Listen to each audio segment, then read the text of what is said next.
evening. Welcome to Women to Women. I'm Carol Paz, your hostess as always, and we have a very special young lady with us. In fact, she's making a record. She's breaking a record tonight. But before I introduce Rebecca to you, I'd like to thank our sponsors for the first half of the show. Dr. Kent Gabriel, MD, noted plastic surgeon right here in Carson City, both living and practicing.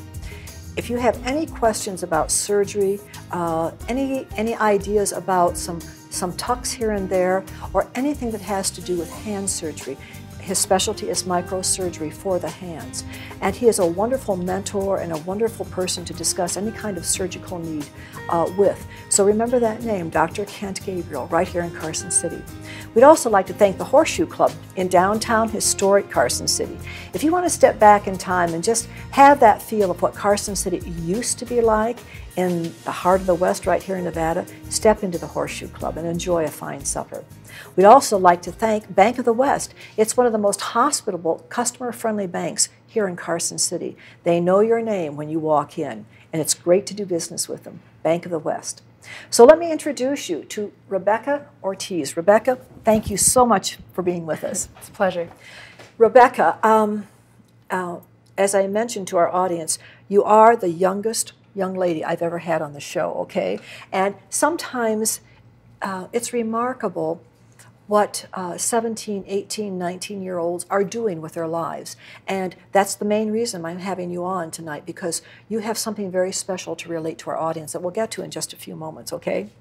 But first of all, tell us a little bit about yourself, your family, brothers and sisters, the things that you really enjoy as a senior in high school.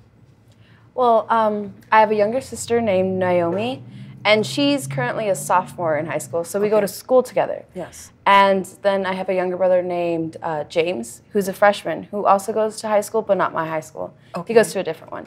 All right. But most of the time I spend it with them. They're basically like best friends by, like, not really choice, but, you know. Okay. Well, they're not that far apart in age. No, not at all. And so you would say that the relationship that you have with your younger brother and sister is a very close one. Yes. Let me ask Rebecca, what do you think, because you live in a difficult world. Growing up today is not the same as when I was growing up or when your mom or your dad were growing up. Things have changed. The pace is much faster. How do you spend time with your brother and sister so that you really feel close, that you know that if there's a situation, they can come to you, they can talk it over? What develops that closeness in a family? Well, most of the time when we do spend time together, we watch movies together, and we fight over what movie to watch, because my sister and my brother really like comedies, but I don't. What do you like? I mostly like drama movies or like horror movies. I don't know why. They just excite me for some reason. And they don't bother you at night when you go to sleep? Not at all. Oh, my goodness. All right. All right. Well, tell us a little bit about, you're a native Carson City gal, born, grew up here so far. Do you have aspirations of perhaps going out from Carson City later on after graduation, but then returning? Do you have any plans for your future? Yes. I plan on going to Washington later on in my life, Washington State, and studying to be a doctor. What brought you to the interest of medicine? Well, I've always liked helping people, and what better way to help them than like to help heal them, and so I thought doctor. I have to tell you, I was in pre-med at Ohio State, okay, in Columbus, Ohio, for 3 years. Because of that very consideration. When you love people, when you really enjoy being with them, and when you see something that's hurting them or that's bothering them, you have a natural tendency to want to try and help them, don't you? Yeah. Have you any idea what kind of studies are involved with pre-med? Very extensive studies, I guess. They're substantial, all right? They're substantial. Just in terms of the sciences, in terms of the whole parts of the body, inside and out. But we wish you a lot of luck on that. Thank you. Where would you like to do your studies? Well, I'm currently going to go to UNR to study nursing. Yes. And then from there, hopefully go to Washington State University. All right. So does it kind of tear at your heart right now to know that you're going to separate eventually from your family for a while? A bit, but I'm a little excited at the opportunity to travel and visit other places, meet new people. Yes. Have you traveled some already? I have. been to California and been to Mexico multiple times. Okay, okay. Where in Mexico? A little place called Oaxaca. It's a little town in Jalisco. It's where my father's from. All right, so you have a lot of relatives back there. Yeah. What's it like to go to Mexico for a short period of time? Are the activities, is the life any different than it is here? Absolutely. The stores are very friendly and they're very open, and you basically walk in, you get what you want, and then they like strike a conversation with you. So sometimes runs that usually last 5 minutes here last like 25 minutes over there. They spend time with one another. Yes. And you know, I think that that's something that we as Americans, we haven't forgotten how to do it, but I'm not sure it's at the top of our priority list, is to stop, sit down, have a cup of tea, have a cup of coffee, have something refreshing, you know, to drink, and just pass away 25, 30, 35 minutes with each other. That's good, I think. I like that. Good for you. Good for you. So, Rebecca, you have been very busily working on a project as a senior in Carson High School, right? Yes. Now, what are the projects supposed to be like? They're supposed to be building a character, basically, and developing something that you want to do in the future. Like sometimes you job specialize and you like job shadow someone that you want to be when you grow up, like an architect or a doctor. And then there's also projects where you help the community in like raising money for like cancer, or even raising like canned foods for things like abused people. Right. Now, are these senior projects, something that's supposed to be brand new to you that you've never tried to do before? In a way, yes, because they're supposed to push you out of your comfort zone, basically. Okay. And where is your comfort zone? At home. All right. Okay. Among familiar faces. Yes. The people that love you, that you love, and that know you best. So you had to make a choice, didn't you, as to which direction you would go. How did you, what were some of the options that you were looking at? Some of the options I was looking at was job shadowing a doctor, because I wanted to become a doctor. And then also another one was raising money for the cancer center here in Nevada. And then over the summer, while I was deciding what to do, my mother actually talked to me about it, and she said, why don't I do something with my church? And the idea like came to me, and I thought, why not? Like, this would be something perfect, because I'm really involved in my church, and it's something that's always been in my life, and I don't know why it didn't come up first. Okay, so it's something that was very comfortable for you to think about. All right, what's the next step? Once you make that decision, and your choice was to select a project that you could work on that included your church. All right, so what was the next step after that? The next step was prioritizing what I wanted to do with my church. And I thought about the youth of Nevada and how many of them like feel as if they're all alone, and all of the struggles that they face are just by themselves. And I thought, you know, how sad, you know, that they can't see that there are so many people out there that care for them. And I thought, what better way to show them than dedicating a day where we can just gather together and pray for them. Okay, so this was a project that you're hoping would encompass not just the youth here in Carson City, but throughout the state of Nevada. Yes. All right, let me ask you, Rebecca. I'm a former teacher, retired teacher of 30 years, okay, at the university level, high school level, and elementary level. And I have my master's and my doctorate, just short of my doctorate. And as a teacher, I would agree with you that once they come into your classroom, once those young people arrive, regardless of their age or regardless of their background, they are faced with not only in-school situations to deal with, but outside of school situations. And until they can relax and calm down, they're not going to learn. So what are some of those issues that you see with young people? You mentioned that at the high school level, or is it at the middle school level, at the grade school level, where do you see this aloneness or loneliness? I see it a lot in the high school as I walk by, because many people, they like spend lunch by themselves. And I've also seen it in middle schools, that the students often feel as if they're by themselves and they're not in the cool kids crowd. and stuff like that. I've also seen it sometimes at the elementary school, but elementary kids are little.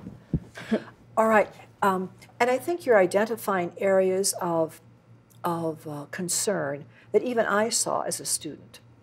We simply called them cliques at that time. And sometimes the cliques consisted of those who were in sports for the guys, sports for the girls. Sometimes it had to do with socioeconomic levels. Sometimes it had to do with just neighborhoods, getting to know one another as a neighbor. So there have been some situations, and I'm not going to mention names, okay, but we have been, as a community, through some very sad days with students who have not been able to come out of those sources of hurt. And all right, so once you decided that this project was going to concern your church, you had to figure out, didn't you, what areas, how are you going to present this? Who do you present it to initially to get an okay? To get an okay, you present it to your English teacher. And for me, I presented to my AP literature teacher, Mr. Macy, and you present it in a letter of intent where you write down everything you're going to do, and then they approve it or you have to change everything. Okay. Were you nervous with your letter of intent being presented to your AP English teacher? I was a bit nervous, but then as I talked with the other students, there were actually other students who were doing youth ministry, which is kind of like a day of prayer for the youth, but it's a ministry. Okay. And so I talked to them, and we kind of went up together and presented our letter of intent, and then they got approved. Okay, when we come back in the second half, I'm going to ask you, along the lines of your project, why do you think there's an interest among the young people toward a ministry? It would seem to me that that would be the last thing they're concerned about, okay? Just have a good time. So think about that before we come into the second half, okay? We'll be right back. Don't go away with Rebecca. More homes are being threatened by wildfire than ever before. At the National Weather Service, we anticipate critical fire weather conditions and issue red flag warnings. Red flag days occur when conditions are ideal for ignition and rapid spread of wildfire. Please report smoke or unsafe activity by quickly calling 911, and don't assume someone already has. Stay informed by frequenting weather.gov/Reno or following us on Facebook and Twitter. I was 36, wanted to do something that was boldly different. We sold our house and drove west with the idea that we were going to be in the wine industry. We lived in a teepee for 2 months. I mean, if you're going to do something, why not do it with your whole heart? It's that creative outlet of being able to make something and make something that comes from the land. Bank of the West said, we have complete faith in your brand. Don't do anything to compromise it. Banks don't say things like that. Apex SCF provides cutting-edge, hands-on training that effectively addresses today's threats of violence. The Apex Stay Alive course teaches proven methods for personal protection and attack countermeasures that can be applied in any environment. In your home, at the workplace, or on campus, Apex will teach you the necessary skills to stay alive, including how to recognize and react to an active shooter scenario. If you knew you had to fight for your life tomorrow, would you train today? Contact us now to sign up for a class in your region.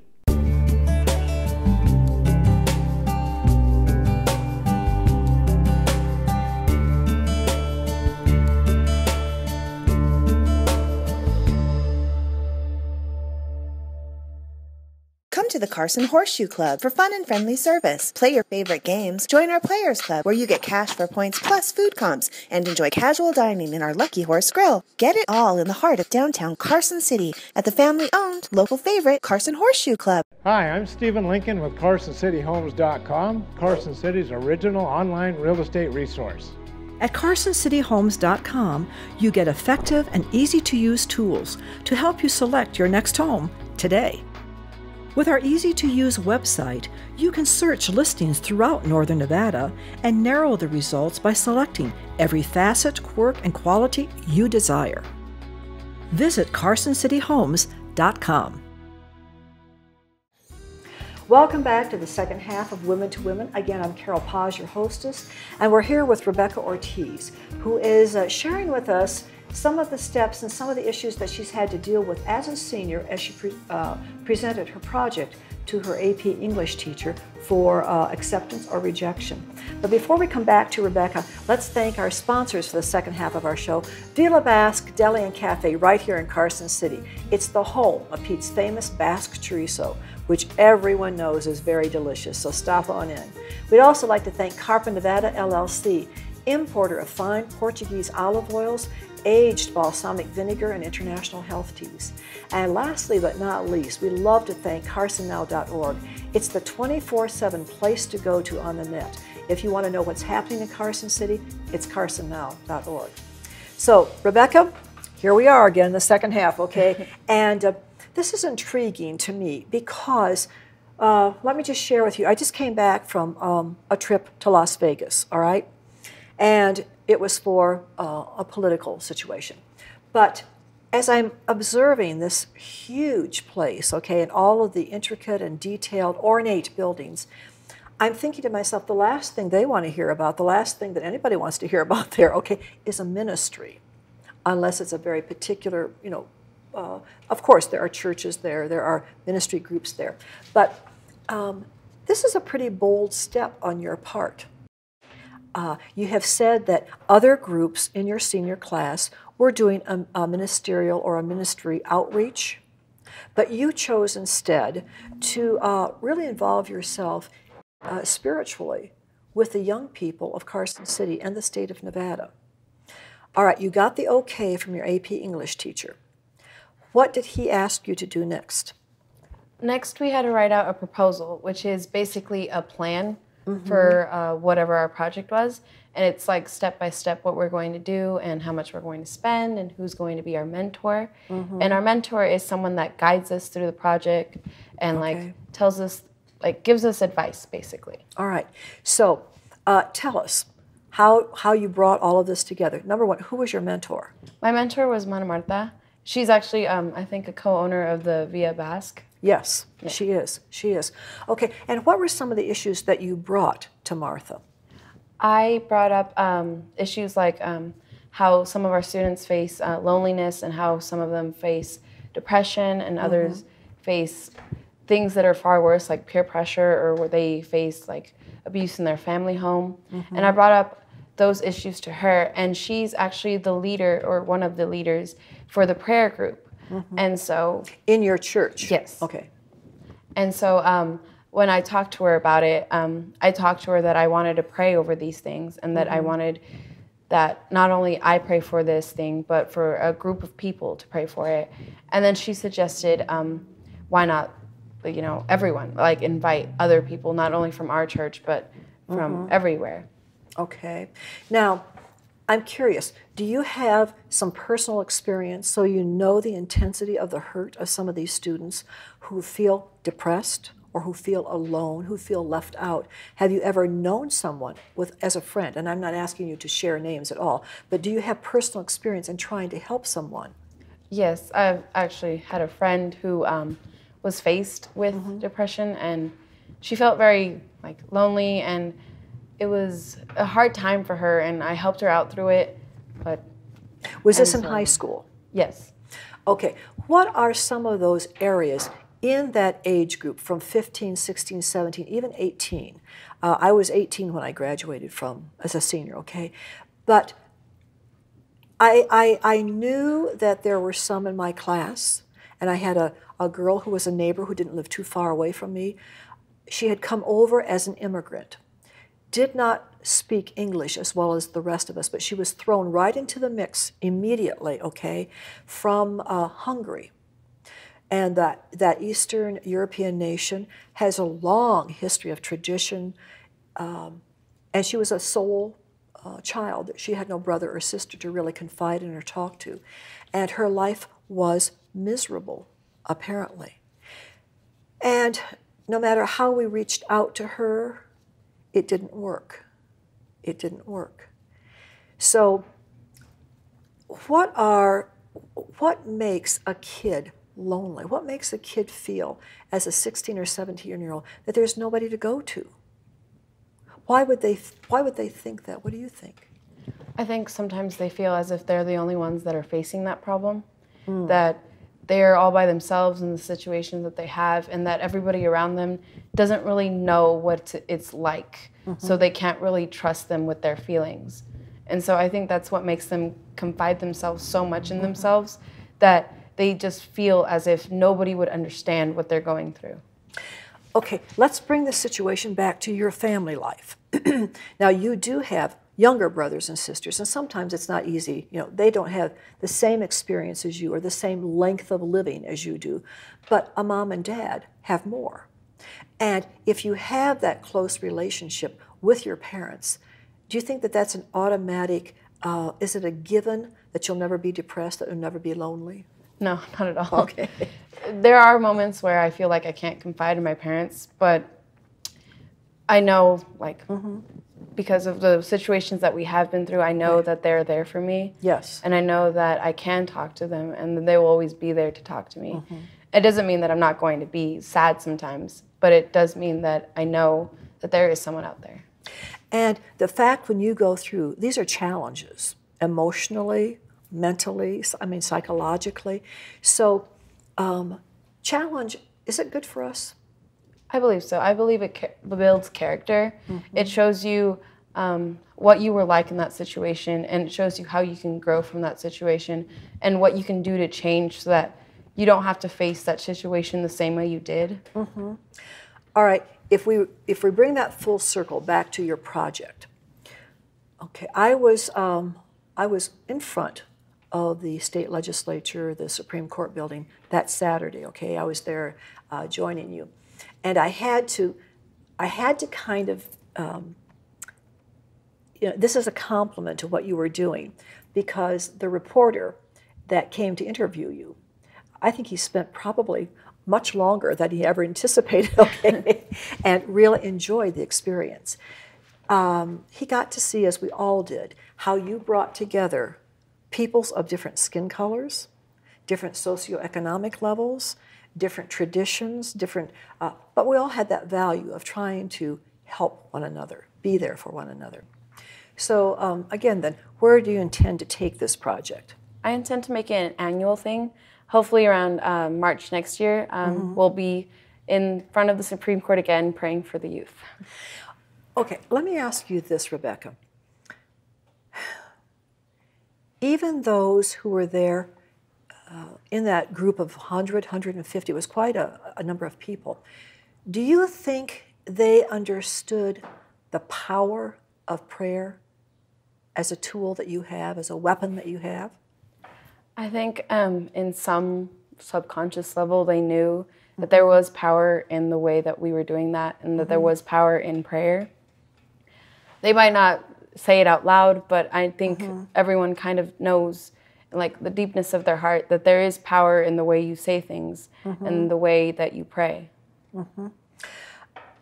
If you were to characterize the youth of your age, 17 and 18-year-olds, they have an awesome responsibility coming up just to know the background of this country, its history, its value system, etc.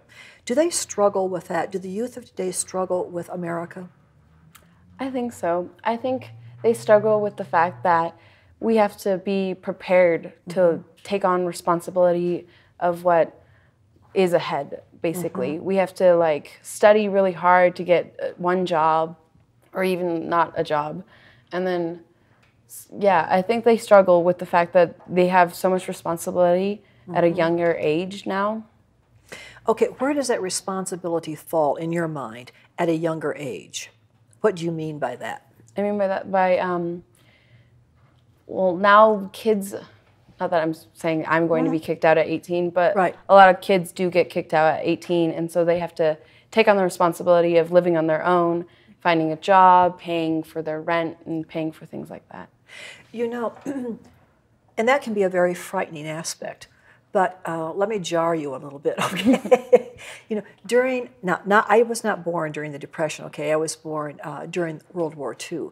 But my parents and many of their generation had to leave home. And some of them just left on their own because there wasn't enough food, There wasn't enough space, and families were larger, sometimes 7 and 8 children, 9 children, and there were just so many mouths to feed that they struck out on their own, which took a lot of courage. Probably they were nuts in some respect, okay? They didn't understand what they were walking out into, but they had to learn day by day. And my parents wanted to make sure that my sister and my brother had a better life than they did. As a parent, I wanted to provide for my son as much, if not more, than what I had. And that can be sometimes a trap, providing too much and not letting our children, our young people, take on the responsibility of work, caring for the family, chores in the home. And I'm getting that sense that in your home, do you have chores? Yes. Okay, what do you do? I sweep, I clean my room, and wash dishes. Okay, and you do that on a daily basis? Sometimes. Sometimes I'm not home. Okay, what's the chore that if you could say, Mom, Dad, please don't ask me to do this anymore, what would it be? Washing dishes. Okay, why? My hands get all weird. Okay, and as a young lady, your hands are important, aren't they? Well, Rebecca, I want to say thank you so much for sharing, and keep on praying. Whether you're in school or out of school or you're on the next campus that you're on, remember us back here in Carson City and remember us in Nevada. And you never know, something like this can catch on. It can take a life of its own. So thank you so much. Thank you. Okay. We thank our audience for being with us tonight. We look forward to having you next week. In the meantime, stay well. Good night.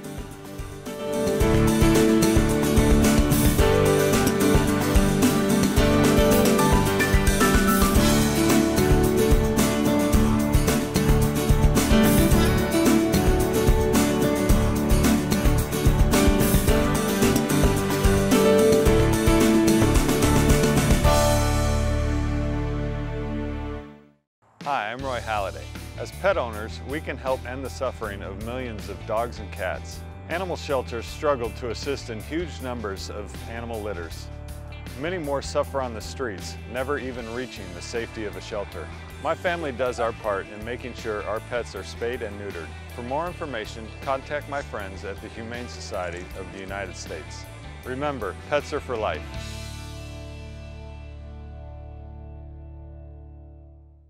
How would you feel if a fire broke out in your home and you couldn't hear the smoke alarm? Especially if it's someone you love. Visit ReadyWasher.com to receive a smoke alarm that is specially designed for the deaf and hard of hearing.